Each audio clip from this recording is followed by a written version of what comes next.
It's been a few years since this happened, but I still think about it more than I'd like to admit. I've told myself it's all behind me, that it was just a phase of my life, something I survived. But sometimes, I'll be in a restaurant or scrolling through my phone, and I'll get this feeling that someone's watching, that she's watching. It started after I finally got out of a 2-year relationship that nearly broke me. Her name was Kara. At first, she was magnetic, smart, funny, the kind of person who always knew exactly what to say. But underneath all of that was this controlling nature, the kind that sneaks up on you. At first, it's harmless suggestions. Then it's full-on emotional manipulation. By the end, I barely recognized who I was. She constantly questioned where I was, who I was with, why I didn't answer her calls fast enough, and when I pushed back, it was like lighting a fuse. It took me months to leave, but when I finally did, she didn't take it well. She texted nonstop, called from different numbers, showed up at my job once, just stood outside, staring. I had to get a restraining order before she finally vanished, or so I thought. A few months later, when I started to feel like myself again, I decided to try dating. Nothing serious, just dipping my toe back into the water. I downloaded Tinder, set up a profile, and waited. The first week was discouraging. A few matches here and there, but nothing came from them.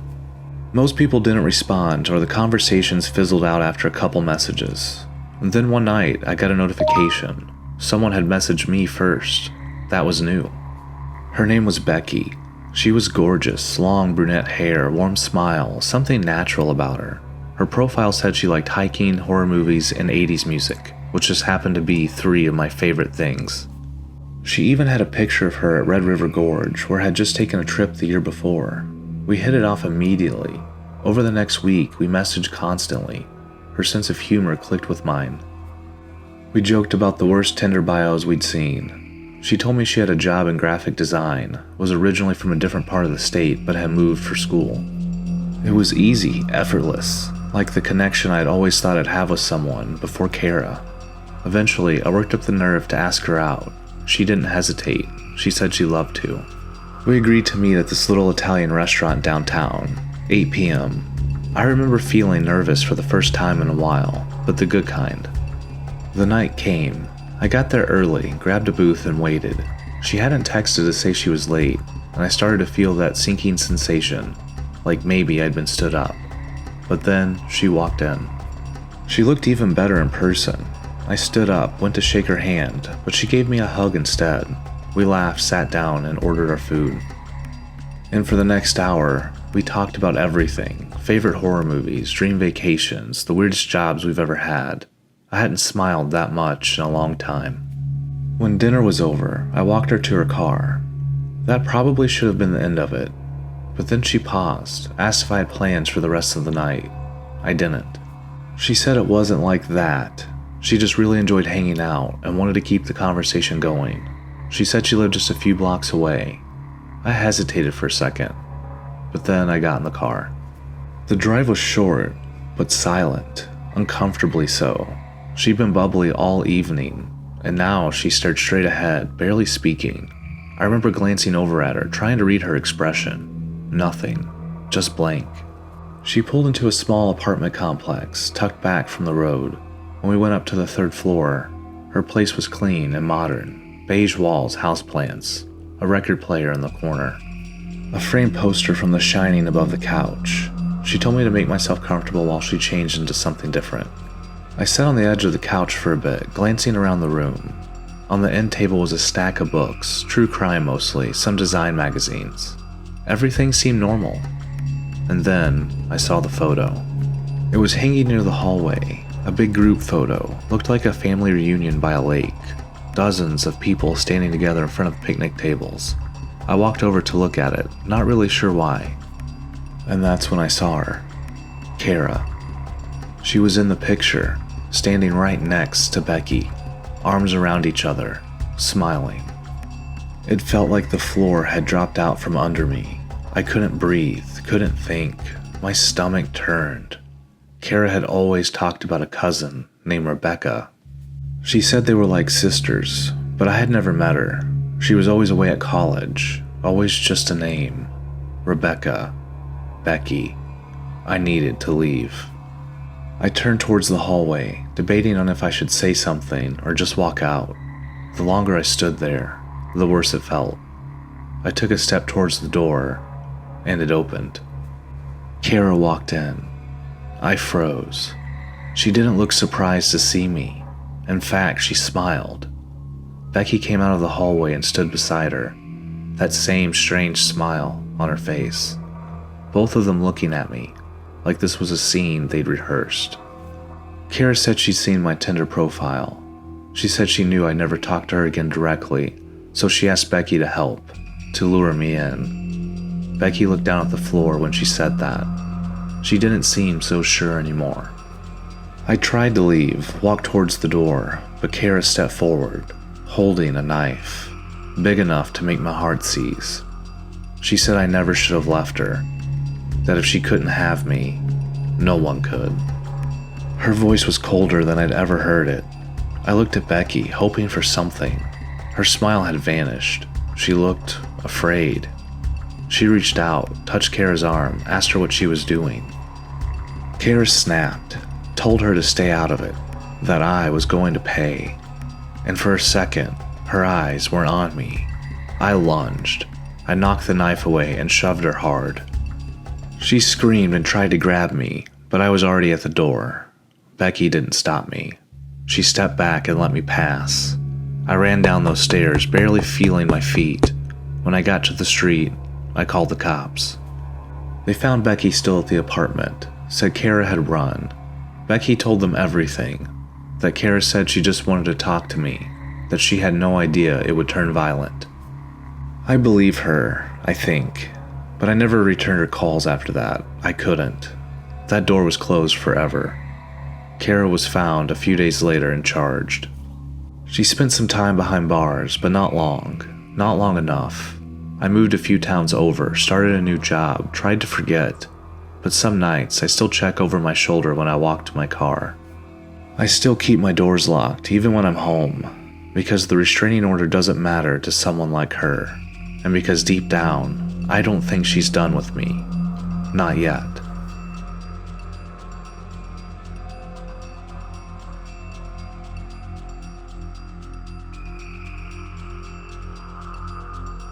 Back in college, I dreaded math more than anything.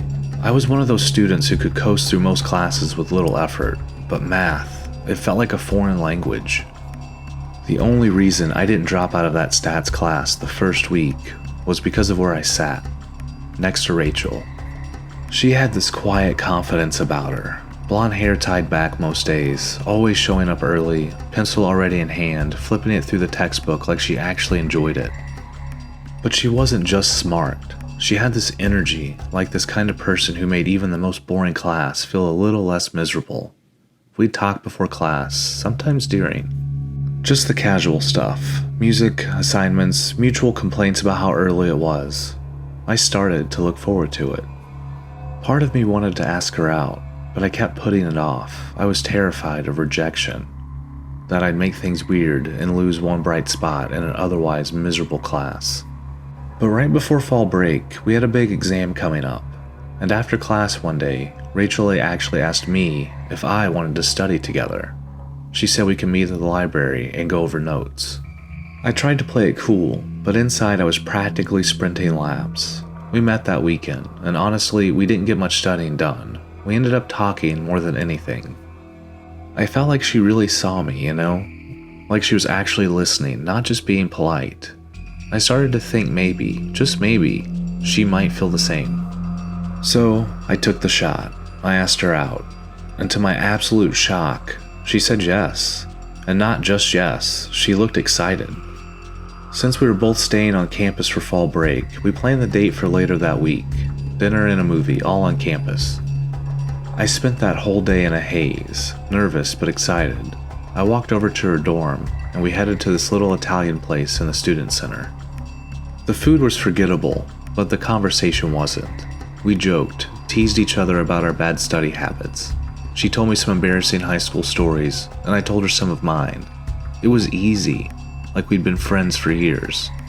After dinner, we walked to the campus theater. It was playing this weird indie horror film. Not super scary, but creepy enough to make her scoot a little closer to me during the tense scenes. At one point, she reached over and grabbed my arm during a jump scare. I tried to play it off like I wasn't totally grinning like an idiot. When the movie ended, we walked back out into the night. The air was cooler than earlier, the kind of crisp fall air that carries a strange kind of silence with it. Rachel said she had a great time and that we should do it again. She reached out and grabbed my hand. And just like that, I wasn't thinking about the awkward math class kid anymore. I was thinking about her, how this felt real, how lucky I was. And that's when we heard it, a low rumble in the distance. Thunder. We both looked up. Even in the dark sky, we could see thick clouds rolling in fast. I suggested we hurry. She nodded and we picked up the pace. We were about halfway to her dorm when the sky just opened up. Rain hammered down on us instantly, cold and heavy. I looked around and spotted one of the old libraries across the quad. It had a small overhang above the entrance. We ran for it. The wind was picking up, the rain blowing sideways. We huddled under the overhang laughing, soaked, trying to shake off the water. I reached for the door handle, expecting it to be locked. The place had closed hours ago, but it opened. I glanced at Rachel. She gave me a little shrug and stepped inside. I followed her in, letting the door shut behind us. It was pitch black inside, but our eyes slowly adjusted. The emergency lights cast this pale yellow glow across the floor. I figured maybe someone forgot to lock up. Honestly, I didn't care. We were out of the storm. Rachel started wandering down the hallway, looking around curiously. She said she'd never seen the building after hours. Said it looked kind of creepy but cool. I was about to suggest we wait by the door, but then I thought, why not? I never had a girl like her interested in me. If wandering through a spooky library meant more time with her, then yeah, I was going. We peeked into different rooms, study areas, old reading lounges, glass cases filled with dusty academic awards. The storm outside was a constant presence, just faint enough to be eerie, like a soundtrack we couldn't escape. The thunder echoed softly through the building, and every now and then the lightning lit up the windows just enough to remind us how dark it really was. We reached one of the main library wings, a large open space filled with tall shelves, thick carpeting, and a second-floor balcony above. It felt like we were stepping into a forgotten part of campus, untouched and heavy with silence. We walked the aisles, joking about how it felt like we were in a horror movie. But then, we heard something. A soft shuffling sound. Faint, but real. It came from the direction of the balcony. Rachel tensed up and grabbed my hand. We ducked behind one of the shelves. My first thought was security. Maybe someone was doing rounds and we were about to get caught. We stood there, breathing quietly, waiting for footsteps. But nothing came. I peeked around the edge of the shelf, craning my neck to look at the balcony. Nothing. I laughed, mostly out of nerves, and looked back at Rachel. She laughed too. One of those we're being dumb kind of laughs. But then I stopped. Something was behind her. At first, I couldn't make it out. It was just a shape, barely darker than the shadows around it. But it was there, and it was standing. I tried to say something, but my voice caught in my throat. Rachel noticed my expression and turned around. It was humanoid, tall, completely black, like it was made out of a shadow. No face, no detail, just a void in the shape of a person. Then, the clicking started, like someone tapping a pen against a desk, slow and deliberate. And then it started moving towards us. Rachel screamed, and we both bolted.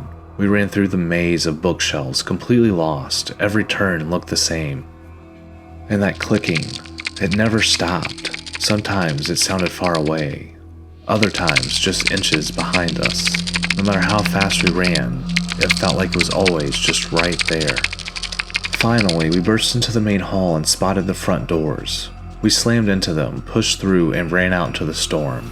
We didn't stop, not until we reached her dorm. We ran inside, up the stairs, into her room.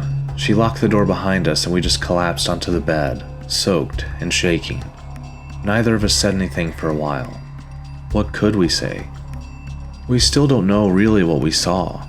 We've talked about it since, trying to rationalize it. Maybe a trick of the shadows. Maybe we imagined the clicking. Maybe.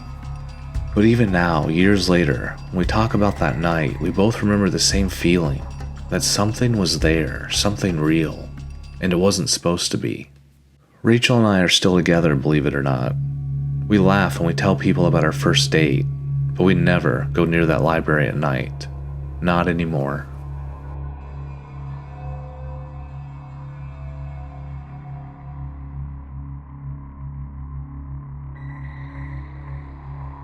I was in my final year of college, laser focused on finishing my degree. I'd spent so much time grinding through coursework, papers, and late night study sessions that relationships just didn't happen. It wasn't that I didn't want one, I just didn't have the energy. I still hung out with friends now and then, and I wasn't completely antisocial. But dating was always the thing I told myself I'd get around to later. My friend Megan never stopped trying to change that.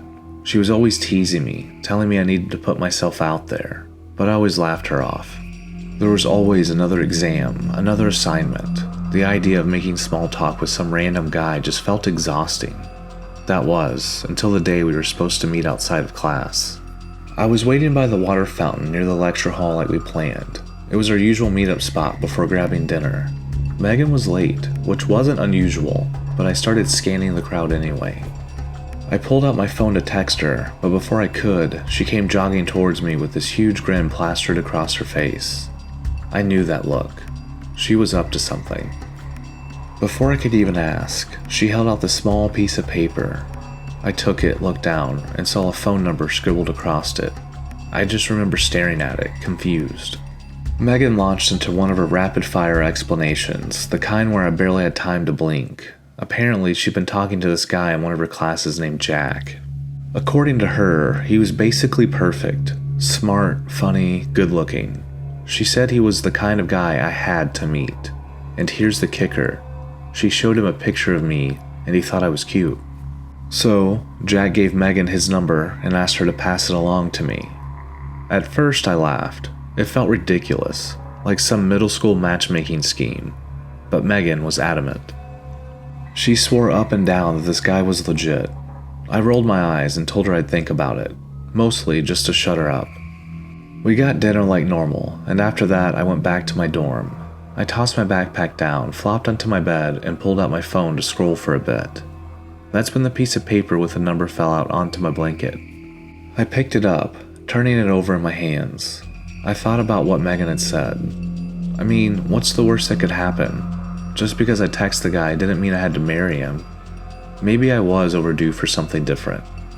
So, I added the number to my contacts, hesitated for a second, then sent a short message, something simple, just my name and that Megan had passed along his number. Then I waited. Nothing. I sighed, feeling dumb for even trying. I tossed the phone onto my nightstand, turned the lights off, and settled into bed. But just as I was about to drift off, my phone buzzed. It was him. Jack. We started messaging. It wasn't anything wild, just small talk. But he was nice, polite, knew how to keep a conversation going without being pushy. Before long, an hour had passed, and just before we said goodnight, he asked if he could take me out to dinner the next evening. I surprised myself by saying yes. The next day flew by. Between classes, I kept texting Megan, telling her what had happened. She was shocked I'd actually followed through, but clearly thrilled. By the time I got back to my dorm, I had that anxious excitement I hadn't felt in a long time. I got ready, kept it simple but nice, and made my way to the little restaurant just off campus where we agreed to meet. I got there a little early, grabbed a table, and texted him to let him know. He replied right away, saying he'd be there shortly. A few minutes later, a guy walked up to the table and introduced himself. Said his name was Jack. I smiled, but internally something felt off. He wasn't unattractive, but he didn't look anything like what Megan had described. Older for one, not significantly, but enough that I guess he was probably in his mid-30s. Definitely not college-aged. If he'd walked past me on the street, I wouldn't have even pegged him as a student at all. Still, he was friendly and well-spoken. I figured Megan must have exaggerated, and maybe he had just had a mature look. I told myself not to be shallow, and to give the evening a chance. Dinner was fine. Not amazing, not terrible. He talked a lot about himself, but he was polite. After the meal, he asked if I wanted a drink from the bar. I politely declined. I had studying to do and didn't want to lose focus, but he didn't drop it. He kept pushing, saying one wouldn't hurt, that he was buying, and it was the least I could do after he paid for dinner. There was a slight edge in his voice now, one I hadn't noticed before, almost annoyed. Before I could say anything else, he stood up and said he's going to get the drinks anyway. I sat there uneasy. Something about the change in his tone was bothering me, and that's when my phone rang. It was Megan. I figured she was calling to check in, probably eager for a post-date play-by-play. I answered, already ready to roll my eyes and vent about how the guy wasn't quite what she made him out to be. However, before I could say anything, Megan started yelling at me. She was furious, accusing me of lying, saying that I should have just told her that I didn't want to go out with Jack. I was completely lost. I told her I was on the date, right now, sitting across from Jack. There was a pause. Then she said that was impossible. She was looking at Jack, the real Jack, right now. She'd run into him at the store and asked why he stood me up. And then he told her, I never texted. That's when I felt it, that sinking, ice-cold drop in my chest. I pulled up the text thread. Megan asked me to read the number to her, so I did. I could hear a voice in the background, a guy, probably Jack, saying that wasn't his number. One of the digits was wrong. I'd texted a stranger, a complete stranger. I looked up from my phone just as the man returned to the table, drinks in hand. I told Megan to come to the restaurant right away. Then I hung up. I tried to keep calm, tried to smile. He sat down and slid the drink towards me. I stared at it. Every part of me was screaming not to touch it. He told me to drink it, said he paid for it, and it was rude not to. His voice was tight now. The friendliness was gone. His eyes, they were cold, calculating. There was something predatory in the way he looked at me, like he already knew I wasn't going to leave this table easily. So I took a sip, just enough to satisfy him. Then I told him I needed to go. He said he'd walk me to my car. I declined. He insisted. He grabbed my hand. We walked out of the restaurant together. I tried to pull away, but his grip tightened. He was strong, too strong. Then I started to feel it. My head was swimming. My vision was going soft around the edges. My legs felt heavier with every step. The drink. He had put something in the drink. He started walking faster, pulling me towards the parking garage. I wanted to scream, but I could barely speak. I was losing control, fast. And then, like a miracle, Megan appeared. She was standing there at the garage entrance, yelling my name, and beside her was the real Jack. I could barely stand at that point, but I remember the guy letting go of me instantly. His whole body language changed. He took off running down the sidewalk before anyone could grab him. Jack chased him for a bit, but turned back when it was clear the guy was gone. They got me into Megan's car and called the police. The man's name was Marvin. He worked night shifts doing security for the campus parking garages. He wasn't a student. He wasn't even supposed to be anywhere near that restaurant. But he had seen a chance when he got that text, and he took it. I still think about what would have happened if Megan hadn't called when she did. If I hadn't answered, if she hadn't shown up with Jack. Sometimes I wonder how many other wrong numbers Marvin was waiting for. But mostly, I just remind myself how lucky I was. That what was almost the end of me turned out to be just a terrifying lesson I'll never forget.